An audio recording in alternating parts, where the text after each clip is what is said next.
Greetings, everyone. P. Pardo here from Sea of Tranquility. Welcome to another episode of In the Prog Seat.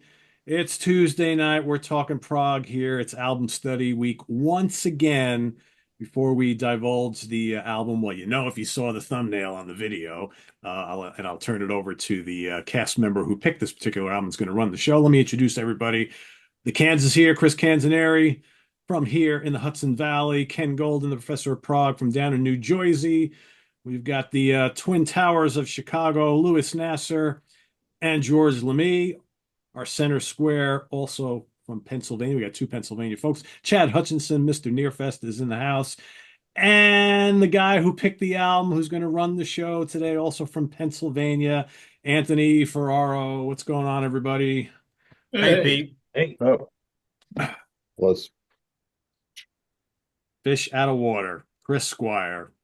Last episode, we did a Peter Gabriel solo album. We're doing a Chris Squire, the Chris Squire solo album, arguably the greatest Yes member solo album of all time. I will go on the record and say that. You may agree with me, you may not agree with me, whatever. But yeah, it's a great one. It's Anthony's pick. So, as we generally do on these shows, the person who picked the album is going to kind of run the show. So, Anthony, I will turn it over to you. All right. So in our timeline, Yes releases Relayer in 1974. And they go on tour. They go on a big lengthy tour. And then by middle uh, fall of 75, they break up camp and they all are going to say, hey, let's go work on solo records. So Chris Squire, Fish Out of Water, is the first one to be released in 1975, I think November of 75. Produced, written by Chris Squire with Yes alumni Patrick Moraz on keys, Bill Bruford on drums. As Pete has said, this is, in my opinion, this is the creme de la creme of solo albums of the Yes catalog.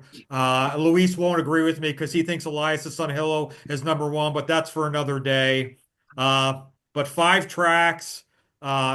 glorious tracks. I remember being introduced to this album when I was in college in early 1991. A buddy of mine, a big Yes fan, recorded on one side for me Steve Howe Beginnings, and then on the other side, Chris Squire Fish Out of Water. And I'll never forget listening to that for the first time.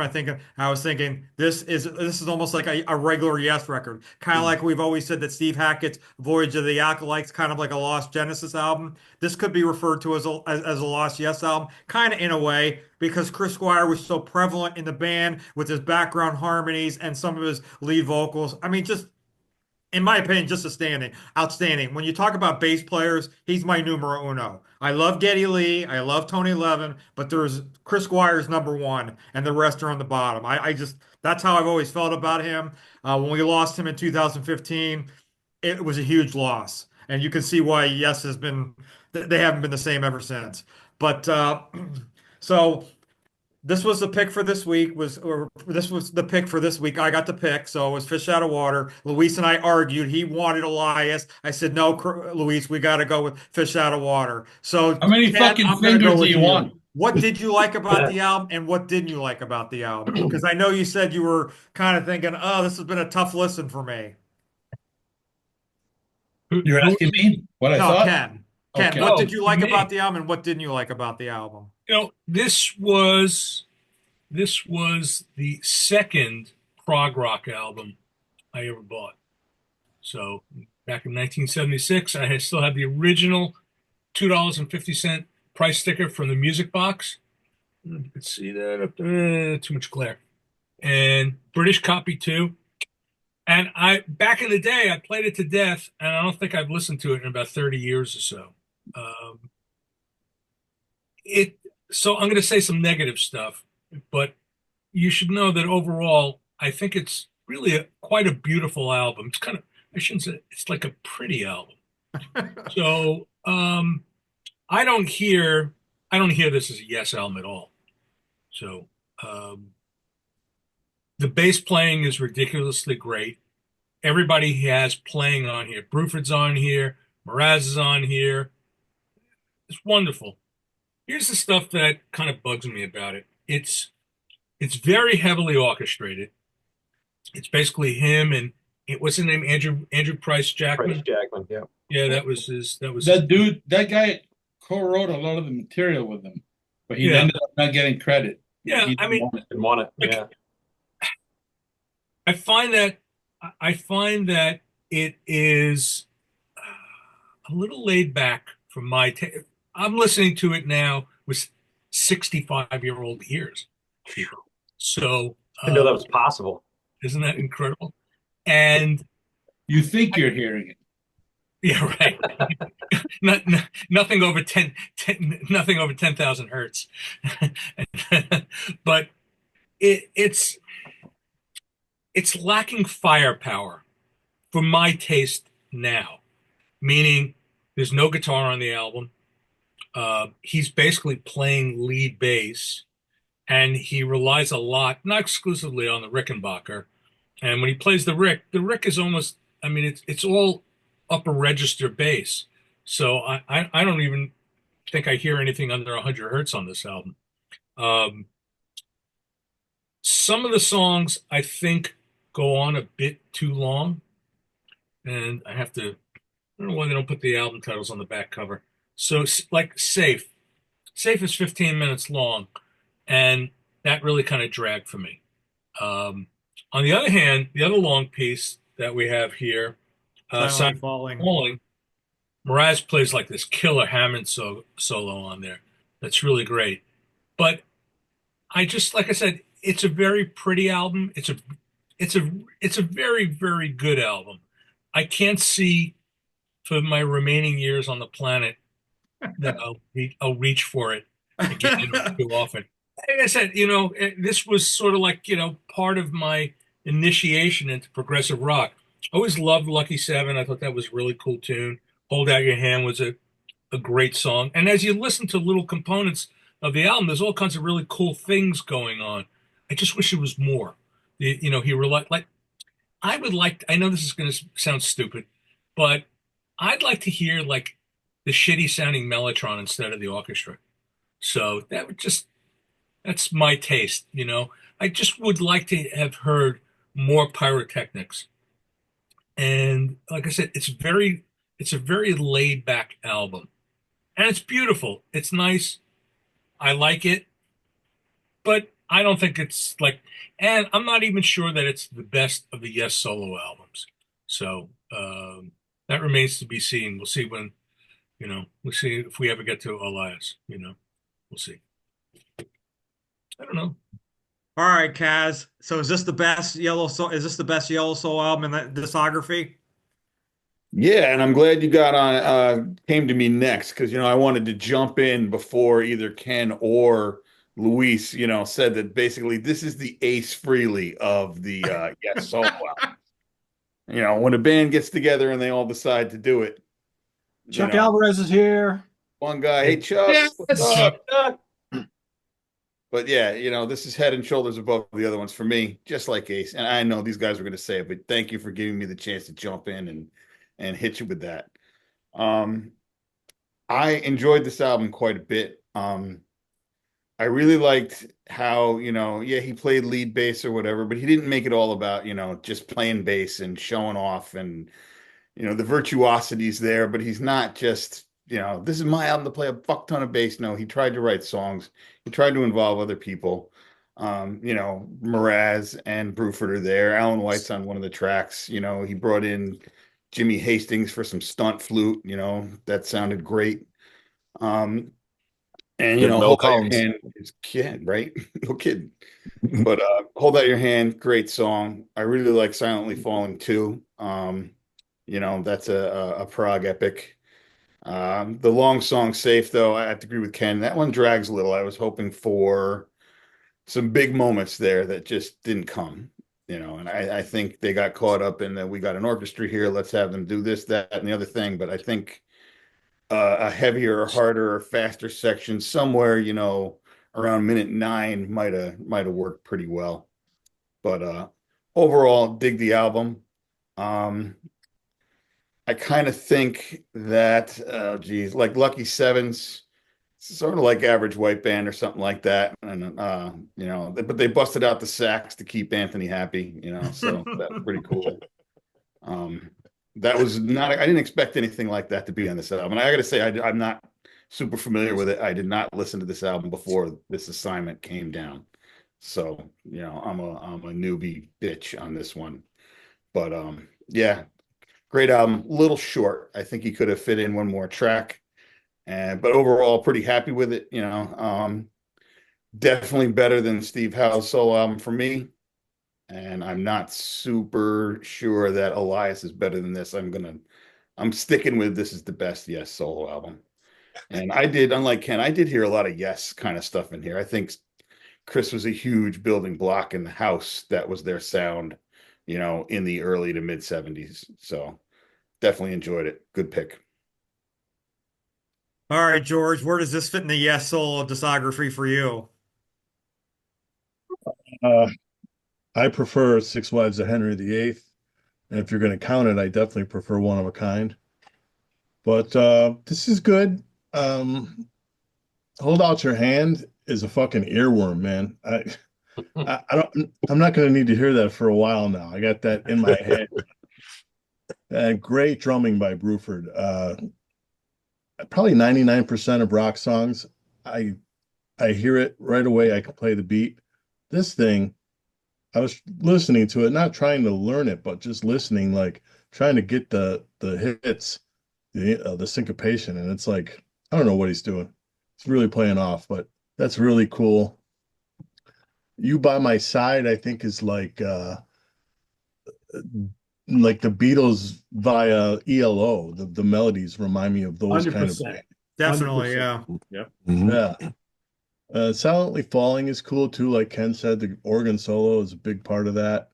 Um, but this album for me is kind of like an angle. It starts out and it's just slowly trickling down. By the time you get to Lucky Seven, a song in seven starts out with a Rhodes riff. It's okay, but probably my least favorite. And then I agree with what's been said about Safe. It's pleasant, but at 15 minutes, and it should be a little more than pleasant.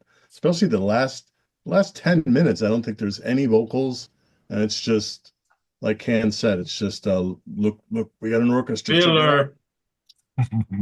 Yeah, it doesn't justify its track length. Let's put it that way. I would have preferred that maybe at half the length and maybe another upbeat song. But I'll say this is a good album, but I'm mystified by the high affection that it's held in some people. Like people get a little bit excited about this, and I'm like, not sure I get quite that, but it's a good album. I like it. All right, Pete. So when were you introduced to this album? Quite a while ago. I've had this for a long time. I really like this album, to kind of go back to what George was saying, if we're not going to count like the Bruford bands, to me, this is my favorite Yes alumni solo record. Uh, I think there's plenty of great tracks on here. Hold Out Your Hand is, like George mentioned, a total earworm. That just sounds like Yes to me. And it's like it's funny because like you realize on this album what a really good singer Chris Squire is, and how when to go back to what Anthony mentioned, you take him out of the equation in all the modern Yes stuff, specifically the backing vocals. There's something missing there. And here you get to hear him in all his glory. I think his lead bass work on the whole album is really good. What's really interesting too, it's like, there's no like dedicated guitar player, and there's really almost no guitar parts on this album, but there is some electric 12 string on a couple tracks. And when it comes in, you kind of hear it, which is kind of nice. I agree with everybody said. Safe is too long. I think if they cut that down to 5, 6, 7 minutes, would have been much better. It's nice symphonic track. I kind of dig it, but it's just too long. I like Lucky Seven a lot. I think it's kind of got this kind of little jazzy feel. I love the electric piano and the sax. I dig it. Silently Falling is almost tied with my favorite song on here. I think that's pretty terrific. And the Mraz organ solo is really, really great. Um, yeah, You by My Side, George. I felt the exact same thing. It's got such a Beatles flair, but again, Yellow. almost like like other 70s bands trying to do the Beatles. And you can't miss it. And the piano's really nice. The vocals are really well done. I think this is a really, really well done album. Yeah, it could have been a little bit longer. I think I would have rather had Safe shorter, give us another track. But I think it's really, really well done. Yeah, maybe a little bit too much on the orchestral side of things. To Ken's point, maybe a little more fire in spots, but I don't really miss it all that much. To me, it's a really, really nice album, fun album to listen to, some really great vocals, great bass. Everybody's playing their ass off on it, and some really memorable tunes on it as well. So I dig it quite a bit. I've liked this for a long, long time. And it's my favorite Yes member solo album. Okay, can I be a dissenter? Sure. I'm not a All right, huge- Luis. So as a bass player, how do you feel about this record? All right. Wait, So never mind, Anthony. I wasn't talking. Oh, I'm sorry. What I was going to say is, I'm not really actually on this album. I'm not a huge fan of his vocals. So So was that's gonna why I cut you off. He's not here. he has a very thin voice, and doesn't have a tremendous amount of body to it. So I always found the interesting thing with Yes is that I don't think much of him as a singer. Squire, meh. But when the three of them harmonize together, there's just magic that happens. So on this album, like I said, there's not a lot of body there. So I was going to mention he's not here tonight, but Eric and I talked about this a few days ago, and he said that everybody, loves Squire's voice, but when you hear this album, you realize you love it as a background singer more than as a lead singer, maybe. He's a little bit limited as a lead singer. It's pleasant, it's nice, but you hear that he's not a lead singer. There's one song in particular that I was hearing Anderson on it instead of him, and I was like, man, that would have been better. thank you, Eric. You by my side. Yeah, it might have been that. all right. So what do I think of this bass player? I've always loved Squire's playing. I think it's very heavily influenced by John Entwistle, especially the EQ. I would disagree with Ken. I think you can hear lots of low frequencies, but they're very trebly in the mix. I mean, Squire just goes to town always on the 41.2 hertz of the E. So you're hearing that. That said, and the playing is great, although I think that frankly, he plays a lot more explosive lines with Yes than he does here. This would not even be, for me, a showcase of Squire's best moments at all. To me, the star of this record is Bill Bruford. Bill Bruford makes really pedestrian, lame songs sound interesting. That's what he did. Lucky Seven is a perfect example. And I don't mean to talk shit to a guy who's dead, but if Alan White had been the drummer on that, no good. You needed a guy like Bruford to syncopate, to chop it up, to do that thing he does in order for these songs to breathe and to be something worth, interesting. I think Bruford saves the day. I will also say, you guys have been talking a lot of orchestra. Look, an orchestra, I've always said this, there is nothing heavier in music than an orchestra. Forget your Meshuggahs and your Cannibal Corpse and all that. An orchestra playing Bartok will take your fucking head off. That is heavy. And there's a lot of really, fluffy, safe, unicorns having sex in the background kind of strings and orchestrations. But it's not really an orchestra. There's a lot of that, and it's just boring. And that is the thing that I hadn't heard this record in a long time, and my takeaway from it is that a lot of it is really boring. I like Lucky Seven, but again, I like it primarily because of what Bruford did to save it. And then the Mel Collins stuff and the arrangements, they shine. I really like Silently Falling. If I never again hear the Canon song, which is not much of a canon by any stretch of the imagination, I'll be a very happy man. That is garbage. And the very first song, I think, I know why people like it. It has all the elements that make me dislike a lot of Yes. So I think I understand when people dig it. It's not for me, but it's not a bad song at all. The other little Beatlesque thing, again, it's safe, it's saccharine. It doesn't interest me. So for me, this record really only has two really strong moments: just Silently Falling and Lucky Seven. Beyond that, again, I don't think it's the best. I don't see why we wouldn't take the Bruford albums as solo Yes albums. I think that he was in Yes and he did solo records, so one of a kind, just blows this out of the water mercilessly. If you don't want to take that into account, then yeah, then I would have to sort of. I mean, I would agree with George. What about Rick Wakeman's? You know, that's a fucking kick-ass record. Wives of Henry VIII. Come on, right? This Great album. But it's way better than the rest. So of the solo records by the Yes guys. So I don't agree that it's the best solo record. And by the way, I would just like to point out some of these. Some of these lyrics. Asher disagrees. When your savior lets you down, who will mind? When your lover turns around, you will find joy in the morning, love in the stars, peace and understanding, standing right beside you when you're walking down the street, walking time. But the worst, and truly, I don't understand it, is he even says it. I forget which one. He even says, "What could it mean?" And I'm asking myself that question. That's right, Chris Squire. What the fuck does this mean? It's gibberish.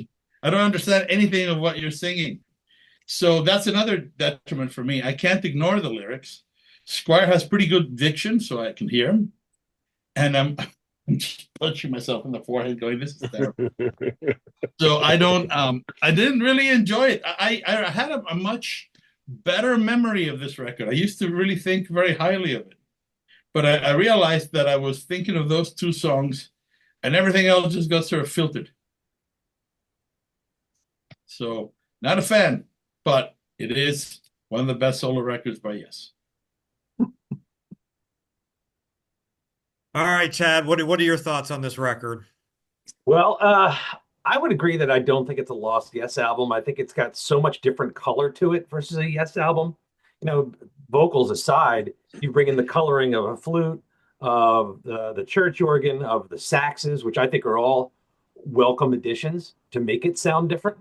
I love the fact that Bill Bruford's part of it. I think that adds a lot of clout to it.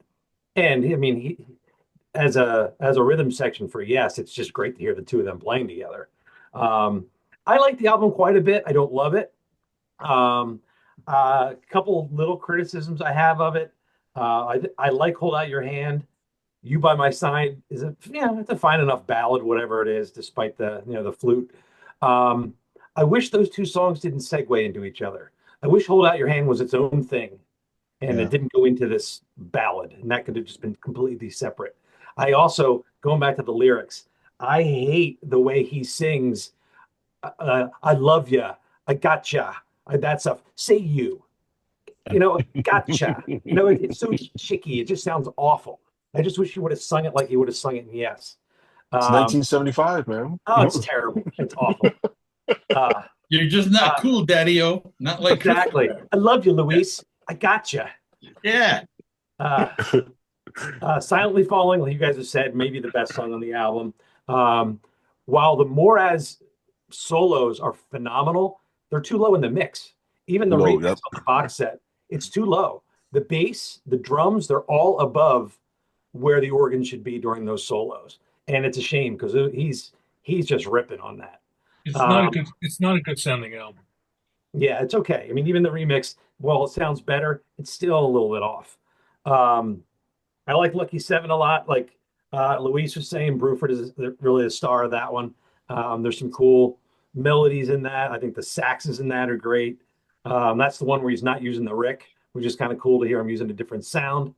And it goes without saying that Safe's just too damn long. I think there's about 6 or 7 false endings. I was listening to this on the record the other day, and I hadn't heard the whole thing in a long time. So Safe, I know it's 15 minutes long, but I started to end, and I kind of leaned up from the couch. Oh, no, it's not over. Oh, no, not over. Then finally it fades out, and I stand up, and I'm over at the turntable, and then you're getting this more little noises at the end. Just end the fucking song. Oh, Yeah, it's terrible. If this song would have been rearranged and condensed into maybe half of what it is, No, less. No, then less. Less. There's less good material than half. There's Fine. maybe 3 minutes that are salvageable. Yeah, there's 4 some minutes. decent melodies on there, but condense it. Then leave room. Put parallels on here. That would immensely improve the quality of this album, because that's a great song that ended up going for the one. It was written during these sessions. But overall, yeah, I like the album. I don't like it as much as One of a Kind or Six Wives. Honestly, I like Trevor Rabin's Can't Look Away better than I like this, but this is a good album. I even like Steve Howe's Turbulence is up there for me. But if you take the 5 albums that came out in 1975 as this solo excursion of band members, I'd probably have to put it first. But if you widen that criteria, it's maybe 4th or 5th for me. But good album, not outstanding album. Maybe on a 6.5 to 7 out of a 10 scale for me. Yeah, I have a question, just out of my ignorance. Did Alan White release a solo album? Yeah, Ramshackle. Ramshackle. It's a turd. It's a flaming turd. I would imagine. But It has a good song on there with John Anderson vocal, though. It's pretty cool. You'd love it. That's So yes, sure. actually, my love. I'm getting wet just thinking about it. on the 76 tour, they were doing arenas and outdoor. They were doing outdoor stadiums. For a handful of shows, they did some tracks from this album. I think they did "Hold Out Your You Hand." did Hold Out Your Hand for sure. Yeah, they did that. And I'm not sure. They might have done "You by My Side" or "Silently Falling," and they did 1 or 2 songs from Ramshackle. They didn't do anything from Elias, and nothing from Beginnings. I know they did it Jackson, Mississippi. That's a pretty well documented show. It's just like a handful, I think, over like a couple of weeks where they were actually doing solo material to put to pump up the release. All right, Chuck. So you and I are about the same age. So what made you search out this album? It was the first Yes solo album that I purchased, and I hadn't listened to this album in years. Just like everyone else, and so Safe just is a terrible song, man. I really never liked that song. What's that? Like literally, I could listen to the first 4 songs, and then I just try to just stay away from Safe. I actually listened to this album for the first time when I found out that we were discussing this, and I was like, geez, I hadn't heard this album in a long time. I'm gonna try to see if I can get through it. So I listened to the first track, and so Everybody Loves "Hold Out Your Hand," beautiful song. I love You by You by My Side, and Silently Falling is excellent. But just like what Lewis said, Lucky 7, man, that's the kick-ass song right there. I always felt that's the song where I felt that the album should have just ended. Because every time I listen to Safe, I just don't think that that's a good song. But getting back to the album, so I think that Chris Squire is a excellent singer. He's a good singer. Forgive me, I'm not gonna say he's an excellent singer. He's a pretty good singer, and just like what Ken says, sometimes he can fall a little flat as a lead singer. He's always best as a harmonizer. His bass is up there. Rick Moraz. This guy, you think that his bass would Rick Moraz's keyboards would be a little bit more up front, but it seems like they've drowned them out in this. And you have Rick Moraz. He's a great keyboardist, and he did some great stuff with Bill Bruford in the 70s. Late 70s, early 80s. But this album over here, so I'm not really so much into the Yes solo material. But this is one of my favorite albums by them, but I still wouldn't consider it to be this great album. I would say that if I had to give this all, I'd probably give this like 3.5 out of 5 stars. That's my take on it. That's the Pete Pardo rating. 3.5. Ken, would you when you're talking about Chris Squire and being a better harmonizer, would you kind of equate that to maybe Richard Wright a little bit too? Not having a great lead voice, but a great Yeah, harmonizer with Gilmore? yeah. Mhm. Somehow it's kind of funny, with these bands where individually they're kind of okay, but they come together and something happens, some magic happens. And for me, that was always the thing with Yes. If you listen to House sing by himself, oh my God, that's horrible, right? Australia. It's horrible. And Squire, like I said, he's not a bad singer, but it's very No. thin. Mm-mm. His Mhm. voice doesn't have any real body to it, and there's no power or anything like that. And then you add John Anderson, the fairy, the fairy vocals, and somehow it all comes together. So, not accusing John of anything. So, um, you know, Yeah.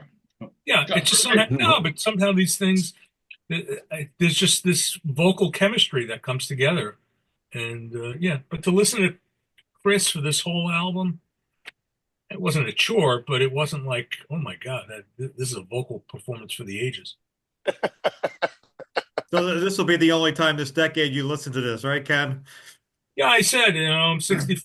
I'm not sure I'm going to be hitting this one again, by the time I leave the planet. So, I yeah, think there's the no best bomb. hit singer is Raven. It's a nice album, Yeah. but there's no bombast I to was it. just thinking the You know same what I mean? thing. Where's the fire? Give me the fire and brimstone, and it's just not here. Have Robert Fripp guest and play a solo on a track if you don't want to have Steve Howe playing on a track. You know what I mean? They all seem to want to be songwriters when they leave the band instead of being prog rock stars. Yeah. Nice Well, album. I Maybe don't that's know. why, I mean, maybe that's why Another Green World by Brian Eno is so good, having Fripp and Percy Jones and Phil Collins and having that great Fripp solo on St. Elmo's Fire that you're looking for. Guys, seriously, guys, didn't you feel that didn't you like you felt like you missed some guitar? I mean, I did. Yeah. Yeah. I'm a big The, UK the Danger very Money fan, so I can take it or leave it. I mean, if the bass is that good, it makes up for the guitar playing. Kind of like with but it wasn't Wetman, the explosive. great Eddie Jobson No. on violin and keyboards. I His would have version- taken even more piano in Eddie place of Jobson. guitar. Jesus I thought There's the no piano here was synthesizer. nice. There's no synthesizer on the album. The orchestration is There's fine. a Moog bass. That's as close Yeah, as you get. big deal. Yeah, a little guitar, some guitar solos would be nice. I'm sure Eric was thinking that, right? But for sure. Where's the guitar? yeah. A little grit and a little tempo down the stretch. Like the last 20 minutes is pretty. Yeah, it's like, dude, Pretty that sad. fucking song is the answer to the question: what happens if you have too many quaaludes? By the way, Jesus. George made a good point. George is right. The album is kind of pitched like that. It starts very high, and then it kind of comes along, but then it hits that last 15 minutes, almost half the album, and boy, that's a real buzzkill. They should I have don't cut feel it's that. all that. I don't feel it's all that pitched. I feel that for me, You by My Side's a little less, but I like Hold Out Your Hand, Silently Falling, Lucky 7. But then it's drop off. It's almost a cliff. Yeah. Yeah, Pretty it's good more like until this, a little peak, and then a free fall. Yeah, right. Exactly. Some of us Plus, with Safe Cannon, you basically get that repetitive bass solo for like the last 8 or 9 minutes of the song. But it's not a bass Yeah. solo. It's a fucking finger exercise that even you could play. well, Okay. Serious. don't I go mean, crazy. I know we're talking about Chris Squire, but let's get real. The dude has played incredible bass lines. Safe Song is not one of them. No, it's no Siberian Katru. No, it's not Heart of the Sunrise. It's not even the Fish, the solo he played forever. This is just bullshit. It's like Anthony and Pete are having a sad because we're all stepping on this album. I mean, Hey, you know what? I'm Hey, saying. hey, remember the last I'm not- album we did? I did Obscured by Clouds. Ken shit on that from the word get-go.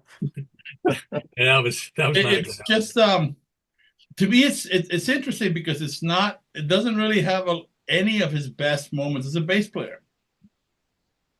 It just doesn't. It has the sound, it has his voice, and it is true that you get to hear very clearly how he elevates the Yes material.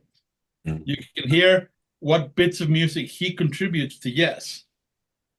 But as a songwriting collective, I think that they did a pretty good job. Even if they weren't writing the songs, they would all arrange them, and that would really define the sound. Here, there was nobody to arrange it with him. It was just him and his buddy from the Sin, who did half the writing and didn't take credit. And Now, I know, Luis, you were saying about how you thought Bruford made the songs, but it made songs that sounded pedestrian to kind of like more of like just a bombastic tune. But I was thinking about what you were saying about Alan White. You have heard him play on Gates of Delirium, correct? yeah, I think what he did on Gates of Delirium was amazing. I know that's not the topic, but I'm just saying. no. When I talk about one of Alan White's understand finer that moments. Alan White had great moments in his career. I also saw him sucking wind playing live, playing a beat behind everybody. So I'm just saying, we all have our good times and our bad times. The question I would pose to you is this: how good do you think Relayer would have been with Bill Bruford drumming? Wow, yeah. I've been There saying you go. that for years. That's all I'm saying. It would have been It would have obscenely been a good. different record. It would have been a different record. Yeah, I think But it would have too. been, it would have elevated it to a place where it isn't. And what Alan White did was great. So I don't want it to be changed. But I'm just saying, as good as that is, one can imagine what would have happened with Bruford drumming there. Where do we put? Where do we Imagine what he would have done for Tales from Topographic Oceans. Oh, Oh, Well, no, I think that he would have needed some major dose of cocaine to wake up for that. But yeah, it's I don't know. I do think that Alan White did some great things with Yes, Relayer, Untouchable. But it's not this record. I think Bruford saves it. where do we extra put, rocket sauce? where do we put Chris Squire in the ranks of rock bass players? Ooh. top echelon. He's up there. absolutely. For me, Top echelon. I always put Squire 1, Getty 2, and Levin 3. for me, he's the Keith Emerson of bass. I think he's the pinnacle. I think that's ridiculous. Well, I'm sorry. I mean, Keith Emerson, no. Well, you know how highly I regard Keith Emerson, right? Yeah, So yeah, that's what I'm saying. That I don't, Oh, but- especially coming from you. But That's in terms, my focus way hyperbolic. Listen, my focus is on rock, thinking in terms of rock bass, right? So, and I think that Squire is the pinnacle. That's the point I was making. I would actually, Ken, I'd actually put Luis Nazar at number 4 in my top 5. No, no. Have him sing for you. Nobody wants to hear me sing. Least of all me. Yeah, you got Squire, you got Geddy Lee, you got Jack Bruce, you got John Entwistle, John Paul Jones. Paul Great McCartney, bass. John Paul Jones. I mean, Yeah. There's lots of really good ones that people jump over in these conversations because either they didn't play with popular enough bands or whatever. But it's hard to say. I like I said, I think that the Squire does some incredible work with Yes. There's no doubt he's one of the top bass players. He's certainly somebody that influenced me. I have studied his parts and I've ripped them off liberally as needed. But I don't know. I think I get a lot more traction from studying even Geddy Lee. I think Geddy he's a much more aggressive player. He has a lot more snarl to what he's doing. It's just, John Entwistle, that guy was a blueprint. I mean, that guy was influential to Chris Squire. Could you hear Geddy Lee playing, for example, in a jazz ensemble? No, but I don't hear Chris Squire playing jazz ensemble either. He did. He played with Eddie Harris. Yeah, but I don't think I he didn't did say it a was very a good job. successful album, but he. That's my point. It's like, yes, if you're famous enough, you can be on a record because the jazz guy hopes that you'll help him sell. but that doesn't mean that the jazz guy thinks you're the best choice for the job. It's kind of what I'm saying. I think I mean, there are great shredders who can't fucking play jazz to save their life. A great example is Alex Skolnick, Testament. Dude's a fucking monster shredder. He has no business free jazzing. Just because you can fucking shred metal doesn't mean you know how to play fusion. Mhm. And dude, I have nothing but respect for that guy. I love him. He's a very nice guy. He plays great. But let's just call it what it is.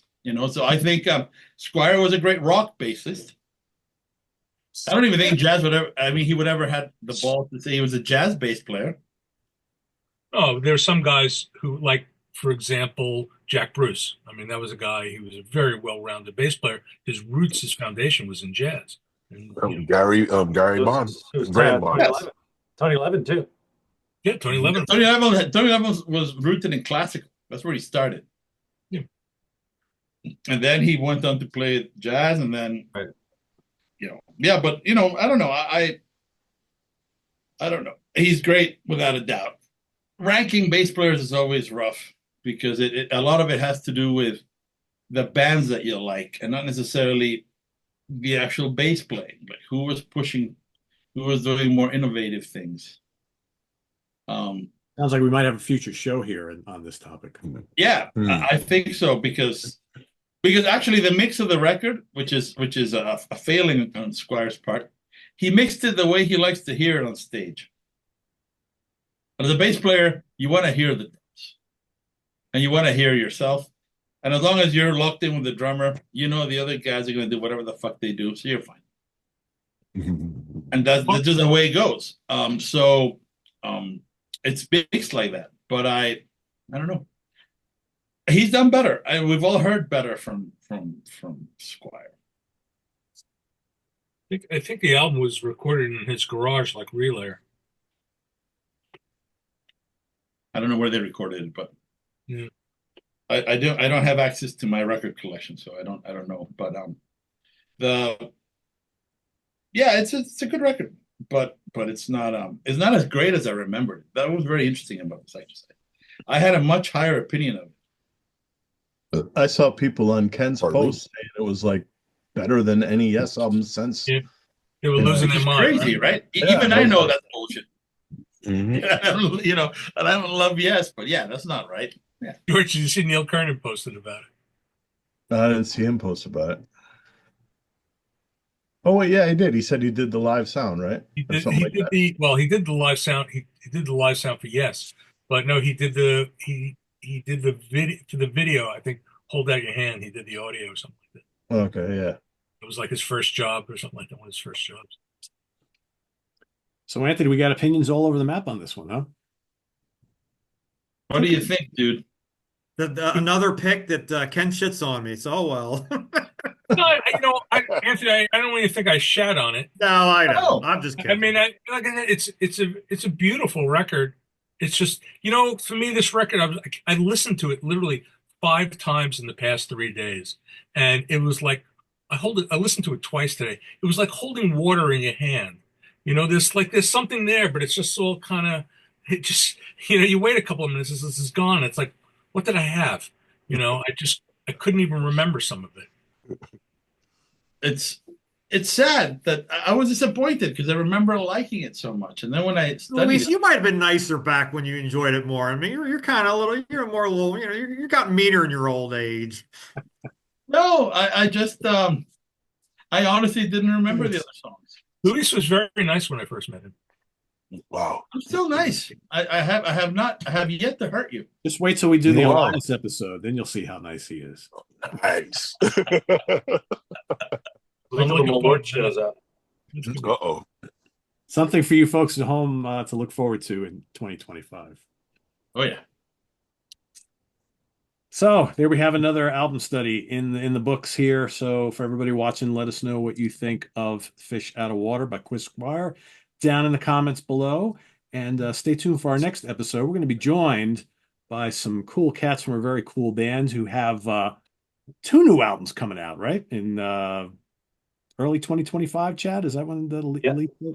Yeah, Ekelin, the folks from Ekelin. I'm not sure exactly who's joining us from Ekelin. We should have a couple guys from the band joining us, and they're going to talk about kind of what they've been up to since the last time we heard from them. It's been a little bit, and they're going to talk about these upcoming albums, and we'll have some questions for them and general discussions. That's coming up in 2 weeks here on In the Prog Seat. And of course, the last episode of 2024 will be us talking about our favorite prog albums of the year. So that's coming up in just a few weeks. Till then, visit us on the web at www.seaoftranquility.org. We're on Facebook, we're on YouTube all together, all the damn time. And before I forget, because it's only a couple of days away, join some of us here in the crew live on stage at the Newburgh Brewery in Newburgh, New York for Sea of Tranquility Fall Fest 2024. We're going to be doing an In the Prog Seat panel discussion live in person with our viewers, whoever shows up. So join some of us there for that. And we'll see you next time here in the Prog Seat. For Chuck Alvarez, Anthony Ferrara, who brought our album today, George Lemmy, Eric Porter, there he is. There's his pick right there. Chad Hutchinson, Louis Nasser, Ken Golden, and the Cans himself, Chris Canzaneri, I am Pete Pardo. Thanks for watching, everybody. See you next time here on In the Prog Seat. Take care.